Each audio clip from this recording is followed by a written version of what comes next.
7 folders. That's the entire architecture of Shopify's official reference theme, Dawn, no more, no less. Parts 2 and 3 already open 2 of those folders in isolation, the Liquid interpreter itself, and the JSON templates that describe a page. Today we zoom out and walk the whole repository, folder by folder, and then trace one real, working feature, a product card on the homepage, through every single folder it touches.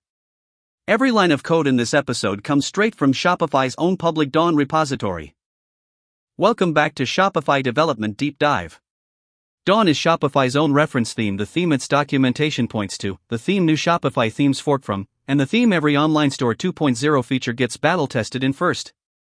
It's also fully public, which means today we don't have to describe its structure secondhand. We can open the actual repository and read exactly what's in it. By the end, you'll be able to look at any Shopify theme, Dawn or otherwise, and know exactly which folder to open for any given job. 5 things by the end of this part.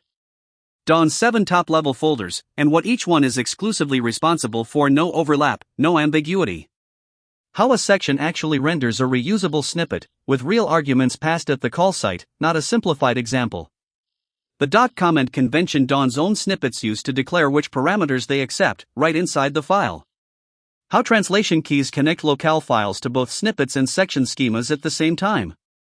And how every single one of these pieces still funnels through the same theme.liquid layout file we opened all the way back in part 1. Here's the whole repository in 5 stages. A template's JSON file names which sections appear on a page. Each of those sections is a real.liquid file plus a schema block, and inside it, a section can render a snippet, a small reusable partial passing it real data. Both sections and snippets pull a user-facing text through locales, and a section schema can pull its own labels from locales too, while config holds theme-wide settings. And underneath all of it, layout/theme.liquid assembles the final HTML, pulling in CSS and JavaScript from assets along the way. Every request Dawn serves walks this exact same path. A short list helps here. Part 2's Liquid mental model and Part 3's JSON template model both apply directly today, since we're about to watch them work together in one real file. If you've ever used a partial, an include, or a reusable component in any other web framework, that same instinct carries over to Dawn's snippets folder.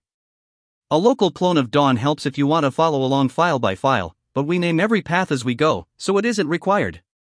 And you don't need any prior Shopify theme development experience at all. This is the real, top-level directory listing of Dawn's repository right now. 7 working folders: assets, config, layout, locales, sections, snippets, and templates, plus a readme and a release notes file at the root. That's the entire theme. Every one of the roughly 1,000 commits in this repository's history has landed inside one of these 7 folders, and today we're going to visit every single one of them through one real feature. This is the literal first 4 lines of Dawn's real featured collection section. Before any markup renders, the section pulls in exactly the CSS files it needs from the assets folder: component-card, component-price, component-slider, template-collection. Each one passed through asset_URL to get a real, fingerprinted asset path, then wrapped in a stylesheet tag. Nothing here is hypothetical, this is the actual dependency list a real Dawn homepage section declares for itself. Here's the actual moment a section hands off to a snippet. Inside a for loop over the collection's products, Dawn's featured collection section calls render, naming the snippet card-product, and passes it 9 separate named arguments: the product itself, the image ratio and shape pulled straight from that section's own settings, whether to lazy load, whether to show a vendor or a rating, and more. The snippet never reaches back into the section for this data, everything it needs arrives right here, at the call site. And here's the receiving end, the real top of card-product.liquid. Dawn's own snippets follow a strict, self-imposed convention, and accepts lists documenting every parameter the snippet reads, its type, and its default if the caller omits it, followed by a usage example showing a real render call. There's no compiler enforcing this, it's a documentation convention the Dawn team follows by hand, in every single snippet in the folder, so any of the 9 arguments we just saw passed in step 3 are individually explained right here. The word add to cart never appears as a literal string inside card-product.liquid. Instead, the snippet asks for the key products.product.add_to_cart through Liquid's t-filter, and locale/and.default.json is where that exact, nested key actually resolves to real English text. Swap in a French or German locale file with the same key path, and every snippet using this exact line changes language with 0 code changes. This is the real mechanism, not a simplified description of it. This is the real start of Featured Collection's own schema block, the same schema tag part 1 and part 3 already opened. Notice the name field isn't plain text, it's t:/sections.featured-collection.name. That t: prefix tells the theme editor to resolve this string from locales to, exactly like the t filter did in the last step, just inside JSON instead of liquid. The section's own display name in the editor, and every one of its setting labels, are translated through the identical locale files that snippets use for their own on-page text. And here's where every folder we've walked today ultimately lands: the exact same 3 lines of theme.liquid we opened in part 1. The featured collection section, its rendered card-product snippets, its resolved locale strings, its schema-driven settings, all of it is exactly what content for layout carries into this file. 7 folders, 1 shared destination, every single time a page renders. Stated as one single request, template/index.json names a section called featured_collection. Sections/featured-collection.liquid renders it and loads its own assets. Inside that render, it calls out to snippet/card-product.liquid once per product. Every piece of display text on the way resolves through locale/and.default.json. And layout/theme.liquid is the one file that assembles all of it into the page a shopper actually sees. That's Dawn's architecture, traced end to end through code that ships in production today. A few things trip people up. A snippets accepts comment is documentation only. Liquid itself won't warn you if you typo a parameter name at the call site, it'll just silently render as blank or default.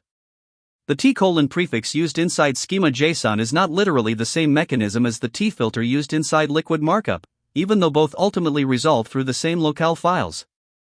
The assets folder has no subfolders at all. Every CSS file, every JavaScript file, every image and font Dawn ships lives flat in one directory, which is why file names like component-card.css have to stay unique across the whole theme. And config, home to settings_schema and settings_data, is the one folder in today's walkthrough that none of the per section code we read actually touches directly. It governs theme-wide settings, not any single section or snippet. Pulling it together. Dawn's whole architecture is 7 folders: assets, config, layout, locales, sections, snippets, and templates with no overlapping responsibility between them. Sections render snippets by passing explicit, named arguments at the call site, never by letting the snippet reach backward for data. Snippets document their own inputs through a hand-followed accepts and usage comment convention, not a compiler-enforced contract. Both the t filter inside liquid and the t: prefix inside a schema block resolve their display text from the exact same locale files. And every file path, every line number, and every quoted line of code in this episode was read straight from Shopify's own public Dawn repository. That's Dawn's real architecture: 7 folders, 1 shared request path, and code we read straight from Shopify's own public repository today. Part 5 zooms back in, one level deeper than today's tour, to open the composable block model living inside a single section, how blocks get added, reordered, and rendered independently of the section around them. If you want the rest of this series as it publishes, subscribe now. Thanks for watching, and I'll see you in part 5.